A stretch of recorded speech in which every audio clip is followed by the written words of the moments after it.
Hello everyone, আমি বিজয়া চলে এসেছি একটা নতুন রেসিপি নিয়ে, যেটার নাম চিংড়ি মাছের ভর্তা।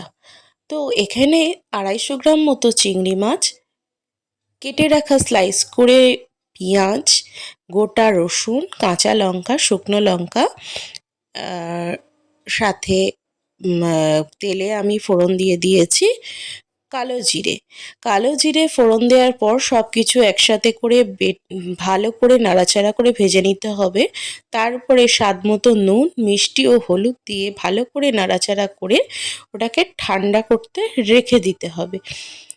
ঠান্ডা করে রাখা পর একটা মিক্সার গ্রাইন্ডারের মধ্যে সমস্ত ভাজাটা এবং চিংড়ি মাছগুলোকে একসাথে করে ওটাকে বেটে নিতে হবে। বেটে নেওয়ার পরেই রেডি হয়ে গেল আমাদের চিংড়ি ভর্তা। এটা কিন্তু গরম ভাতের সঙ্গে অপূর্ব লাগে খেতে। তোমরাও ট্রাই করো কিন্তু, আর জানিও কেমন হলো।